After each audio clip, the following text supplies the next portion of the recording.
ना, ये सब तमोगुण के लक्षण हैं। तो ये हमें तमोगुण कैसे बांधता है? आलस्य में, निद्रा में। जब दिसंबर का महीना हो, 31 दिसंबर का दिन हो और सुबह 4 बजे मंगल आरती के लिए उठना हो, तो रजाई पुकार रही होती है, रजाई, है ना, कि रजाई के अंदर ही क्यों ना मंगल आरती कर ली जाए लेटे लेटे, है ना, ऐसा होता है। तो क्या समझना है था कि जिस बिस्तर पे मैं सो रहा हूं ये तमोगुण से भरा हुआ है, और अगर मैं इसी समय इसका त्याग कर दूं, तुरंत उठ जाऊं, तो इसके पास से बच जाऊंगा। उस समय अगर उठ जाऊं, ये फॉर्मूला है। अगर आप उस बिस्तर पे पड़े हुए स्पेकुलेशन कर रहे हैं कि कल रात को मैं कितने बजे सोया था, लोग कहते हैं कम से कम 8 घंटे की नींद लेनी चाहिए, तो 6 घंटे हुए अभी, तो 2 घंटे का तो अधिकार है मेरा सोने का। अगर आपने ये स्पेकुलेशन किया तो गुण क्या करेगा? रजाई के रूप में आपको लपेट लेगा, है ना, आप निकल नहीं पाओगे उसमें से। लेकिन अगर आपने सोचा कि ये तमोगुण का संग मैं कर रहा हूं और इमीडिएटली मैं इसको त्याग कर खड़ा हो जाऊं, उससे उतर जाऊं बस बिस्तर पे से, फिर आप देखिए कि आप सुंदर मंगल आरती गाते हुए नजर आएंगे आधे घंटे के बाद। ये ट्राइड एंड टेस्टेड फॉर्मूला है। तो हमें क्या करना है, जब गुणों का प्रभाव हम पे होता है तो don't get disturbed, don't get agitated.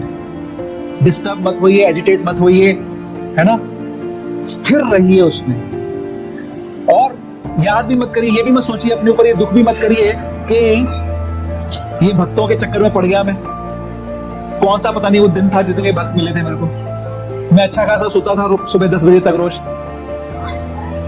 ना ये खाने देते, ना पीने देते, ना सोने देते थे, जीना हराम कर रखा है इन्होंने हमारा। ये अगर भाव आए तो क्या समझना है, हम अटैच हो रहे हैं तमोगुण से। हाँ, याद कर रहे हैं तमोगुण को। अभी आप तमोगुण में नहीं हो, लेकिन आप याद कर रहे हो कि तमोगुण का समय भी क्या समय था, कितना सुंदर मैं सोता था उस समय, क्या क्या भक्षण करता था, कुछ सोचना नहीं पड़ता था कि कौन से जानवर का मांस है, खाता था उसको, कौन सा पेय है, कौन सा पदार्थ जिसको पी रहा हूं, ये भी डिफरेंट नहीं करना पड़ता था, जो मिल जाए पी लेता था। अब कितनी मुश्किल हो गई है। ये होगा अटैचमेंट। समझ रहे हो? 5 चीजें जो है ना उसमें, ये सब चीजें साइंटिफिक हैं। जब आ जाए, जब ये हमारे ऊपर प्रभाव करे, तो क्या हम उससे द्वेष कर रहे हैं, हेट कर रहे हैं? ये भी बहुत इंपॉर्टेंट है कि मान लीजिए कि तमोगुण का प्रभाव हम पे है ना। कई बार भक्त मेरे से पूछते हैं कि प्रभु जी, मेरा YouTube देखने से मैं निकल नहीं पा रहा, मैं चक्कर में फंसा हुआ हूं। तो उनके अंदर बड़ी वो ग्लानि है कि मैं क्यों फंसा हुआ हूं उसके अंदर, मैं कैसे निकलूं इसके अंदर से, ये क्यों हो रहा है मेरे साथ। ये चिंतन नहीं करना है। जो हो रहा है, जो गुणों का, ये पहले तो ये समझना है कि प्रकृतिर क्रियमाणानि गुणे कर्वाणि सर्वशः अहंकार विमूढ़ आत्मा कर्ताहम इति मन्यते। ये प्रकृति के 3 गुण हमसे अलग अलग काम करा रहे हैं, लेकिन मूर्खतावश हम सोच रहे हैं कि हम कर रहे हैं। इसका मतलब ये नहीं है कि गलत करने का लाइसेंस आपको मिल गया। इसका मतलब ये है कि ये समझना है कि गुणों का प्रभाव हम पे होता है, जो हमसे कुछ कराने की शक्ति रखते हैं। वो गुणों का प्रभाव हम पे क्यों हो रहा है? क्योंकि हम गलत संग कर रहे हैं। ध्यायते विषयान् पुंसः संगस्तेषु उपजायते, संगात् संजायते कामः, कामात् क्रोध विजायते, क्रोधात् भवति सम्मोहः, सम्मोहात् स्मृति विभ्रमः, स्मृति भ्रंशात् बुद्धिनाशो, बुद्धिनाशात् प्रणश्यति।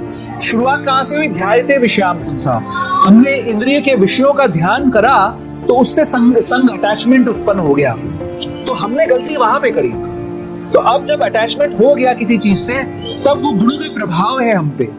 अब उसके बाद भी रास्ता है, चाबी है हमारे पास, निकल सकते हैं। वो चाबी है ये 5 चीजें जो भगवान कह रहे हैं कि अगर ऐसा प्रभाव हो भी जाए हम पे, तो भी न्यूट्रल रहो, ना तो उससे हेट करो, ना उससे ईर्ष्या करो, ना उससे अटैचमेंट करो।